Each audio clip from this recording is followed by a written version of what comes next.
Session. देखिए, जैसे कि हमने अभी तक जो पढ़ा है वो 12th के जो माइक्रो इकोनॉमिक्स है उसको हमने कंप्लीट किया था। तो जिसमें हमने लास्ट सेशन में देखा था कि फॉरेन एक्सचेंज जो रेट होता है वो क्या होता है। अब एक ही बस चैप्टर बचा हुआ है इसके बाद, वो है बैलेंस ऑफ पेमेंट। तो मैंने सोचा कुछ अलग अलग टाइप के जो टॉपिक्स है थोड़ा अलग से नॉलेज लेने की कोशिश करते हैं, ठीक है।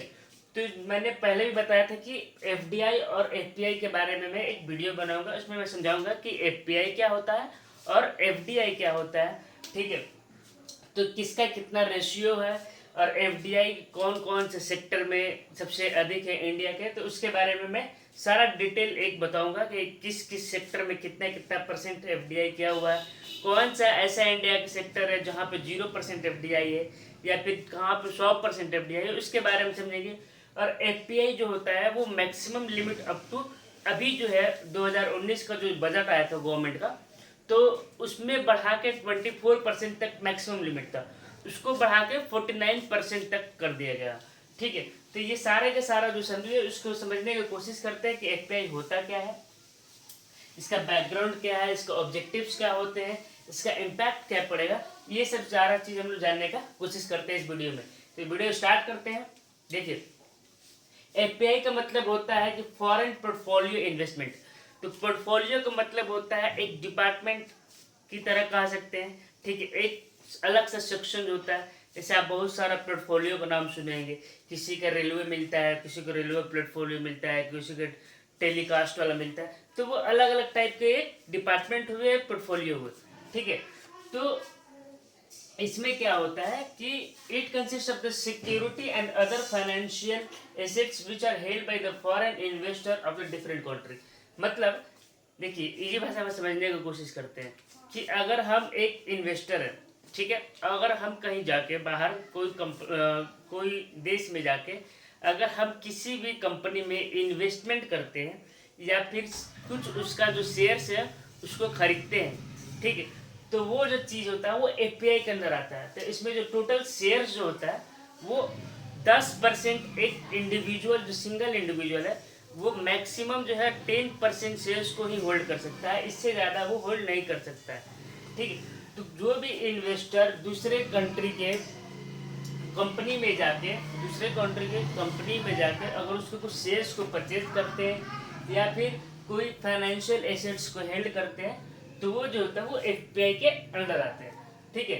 तो एफपीआई जो होता है वो किसी भी, देखिए जो 10% अब शेयर्स लिए, तो वो 10% शेयर से वो किसी भी कंपनी का वो होल्डिंग नहीं ले लेगा, मतलब उसको ऑनरशिप जो है वो नहीं मिलेगा, ठीक है। तो ऑनरशिप नहीं मिलेगा इसका मतलब कि उसके वोटिंग राइट्स भी नहीं मिलेंगे, जो भी कंपनी का डिसीजन है उसमें वो इन्वॉल्व नहीं हो पाएगा। तो ये सारा का सारा चीज़ इसके अंदर आता है कि जो भी it does not provide any ownership, ठीक है, कोई भी ऑनरशिप प्रोवाइड नहीं करता है, ठीक है। और एफपीआई जो होता है, देखिए, तो इनका मेन ऑब्जेक्टिव यही है कि वो ज़्यादा किसी भी जगह पे ज़्यादा से ज़्यादा पैसा कमाए। उनका प्राइमरी ऑब्जेक्टिव यही होता है कि वो उनका मैनेजमेंट से किसी भी देश को कोई मतलब नहीं है, किसी भी कंपनी से कोई मतलब नहीं है। इनका मेन ऑब्जेक्टिव है कि जहाँ पे वैल्यू बढ़ रहा है वहाँ पे जाके इन्वेस्ट करें, ठीक है, और ज़्यादा से ज़्यादा मुनाफा कमाए और फिर वो चले जाए। इनका मेन ऑब्जेक्टिव जो होता है, जो एफपीआई इन्वेस्टर होते हैं इनका मेन ऑब्जेक्टिव यही होता है, ठीक है। अब हम समझते हैं कि एफपीआई हम पढ़ते कहाँ पे हैं। तो जब भी हम करेंट अकाउंट देखते हैं, जब बैलेंस ऑफ पेमेंट जब मैं बताऊंगा, तो वहाँ पे जब टर्म आएगा एफपीआई का तो आपको उसको समझने में आसानी होगा, ठीक है। तो एफपीआई जो होता है वो कंट्री के किसी भी कैपिटल अकाउंट के अंडर हम एफपीआई को देखते हैं, ठीक है, वो बैलेंस ऑफ पेमेंट के अंदर आता है। तो बैलेंस ऑफ पेमेंट में दो टाइप्स के अकाउंट्स होते हैं, मैं आने वाले जो सेशन है उसमें मैं डील करेंगे। बैलेंस ऑफ पेमेंट में हम लोग देखेंगे कि कैपिटल अकाउंट क्या है, करेंट अकाउंट क्या है, तो ये सारा चीज़ हम देखेंगे उसमें, ठीक है। इसका मतलब ये होता है कि एफपीआई का मतलब it means amount of the money flow from one country to the another country over a one financial year, ठीक है। एक साल में, एक फाइनेंशियल ईयर मॉनेटरी ईयर्स में जितना पैसा फ्लो कर रहा है, मतलब कोई बाहर से इन्वेस्ट किया फिर निकाल के चला गया, तो टोटल जो नेट इनफ्लो होगा उसको देखने के लिए हम एफपीआई रखते हैं, इसलिए वो कैपिटल अकाउंट में काउंट होता है, ठीक है। एफपीआई जो होता है वो मोर लिक्विड होता है and less risky than FDI. क्योंकि इसको कोई बिजनेस से कोई मतलब नहीं है, इसको कंपनी के मैनेजमेंट से कोई मतलब नहीं, इसको ऑनरशिप से कोई मतलब है। ये बस देखेगा कि मार्केट सही चल रहा है तो इन्वेस्टर जो है वो इन्वेस्ट कर देंगे कंपनी में, और प्रॉफिट कमा के वो फिर अपने जगह दूसरे जगह अभी इन्वेस्ट किए हुए मान लें इंडिया में, लगता है कि यूएस के कोई शेयर्स बाजार में या कुछ और जगह पे इनका जो है अच्छा पैसा कमा पाएंगे, मुनाफा कमा पाएंगे, तो यहाँ का जो शेयर्स है वो बेच के और वो चले जाएंगे बाहर, वो यूएस में इन्वेस्ट कर देंगे, तो यहाँ का जो इकोनॉमी है वो डाउन हो जाता है। बहुत सारा आगे मैं समझाऊंगा अभी, ठीक है। तो बैकग्राउंड क्या है कि एफपीआई जो था वो as per the recommendation of K M. Chandrasekhar committee, ठीक है, FPI entities are not involved in the actual operation like production management policy of the company, ठीक है, कि जो भी एफपीआई होता है वो किसी भी देश के कंपनी के उसके ना मैनेजमेंट में ना ऑपरेशन में ना किसी में इनका कोई, जैसे कि मैंने पहले ही बता चुका है, ठीक है। जो भी एफपीआई होते हैं, ठीक है, जो फॉरेन एंटिटीज होते हैं, जो इन्वेस्टर होते हैं वो रजिस्टर्ड होते हैं किसके अंडर, सेबी के अंडर रजिस्टर्ड होते हैं, और वो 10% तक का ही इक्विटी शेयर्स में खरीद सकते हैं। 10% से ज़्यादा कोई भी इंडिविजुअल जो है वो एफपीआई के थ्रू इन्वेस्टमेंट नहीं कर सकता है, ठीक है। ये दो चीज़ आप याद रखिएगा, ये बार बार क्वेश्चन आते हैं कि एफपीआई के थ्रू कितना परसेंट इन्वेस्टमेंट जो इन्वेस्टर होता है वो शेयर्स को खरीद सकता है, तो मैक्सिमम अप टू 10%, ठीक है। प्राइम ऑब्जेक्टिव क्या होता है कि इन्वेस्टर का जो गोल होता है वो quick return on his money, जितना पैसा वो इन्वेस्ट करते हैं वो जल्दी से जल्दी चाहते हैं कि वो रिटर्न मिले, जहाँ फायदा होता है वहीं पे वो इन्वेस्टमेंट ही करते हैं, ठीक है। इनके किसी भी देश के इकोनॉमी को नहीं चलाना होता है, वो बस जहाँ पैसा मुनाफा कमाएंगे बस हो गया, ठीक है। अब और देखते हैं कि जो एफपीआई होता है उसको हॉट मनी के नाम से भी हम लोग ऑफेंडली उसको रेफर करते हैं कि ये जो एफपीआई है वो हॉट मनी है, because it is tendency to flee at the first sign of trouble in an economy.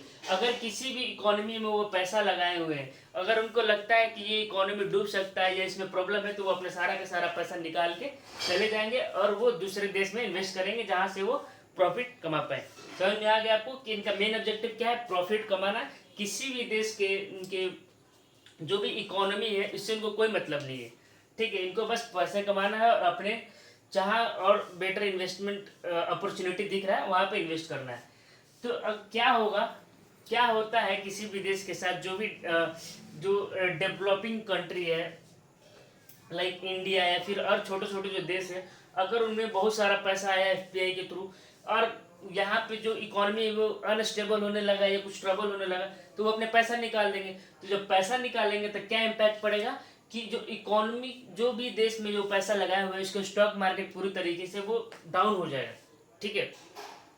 दूसरा इम्पैक्ट ये पड़ेगा कि जो हमारा डोमेस्टिक करेंसीज है उसका जो वैल्यूएशन है वो भी डिक्रीज हो जाएगा, वीक हो जाएगा as compare to other foreign currencies like dollar से कंपेरिजन में हमारा जो है वो भी कमजोर हो जाएगा, ठीक है। तो देखिए मैं अभी जो है एफपीआई जो था सबसे अधिक किस में था, तो फाइनेंशियल सेक्टर में, जो जैसे इंश्योरेंस हो गया, बैंकिंग हो गया, ये सारा का सारा जो सेक्टर है उसमें सबसे अधिक एफपीआई किया हुआ था। 191.3 बिलियन डॉलर किया हुआ है, ठीक है। सॉफ्टवेयर में सेकंड पे किया गया 76 बिलियन डॉलर। फिर जो भी ऑयल है, गैस है, उसमें भी 50 बिलियन डॉलर के आसपास एफपीआई किया हुआ था, ठीक है। अब देखिए मैंने पहले बताया था आपको जब वीडियो स्टार्ट कर रहा था कि पहले बजट 2019 से पहले जो था एफपीआई जो था वो 24% तक ही रिस्ट्रिक्टेड था, बट अब उसको बढ़ा के 49% उसका इन्वेस्टमेंट कर दिया गया है। लेकिन ऐसा नहीं कि कोई एक सिंगल इंडिविजुअल जो है वो 49% इन्वेस्टमेंट कर देगा एक ही बार, नहीं। वो मैक्सिमम जो सिंगल इंडिविजुअल है वो 10% तक के ही जो इन्वेस्टमेंट कर सकता है, ठीक है। लाइक कि अगर मान लीजिए कि 3-4 लोग हैं तो कोई 10% किया, फिर दूसरा भी 10%, तीसरा भी 10%, तो चौथा 10% नहीं कर सकता, चौथा को जो है वो 9% ही करना होगा, ठीक है।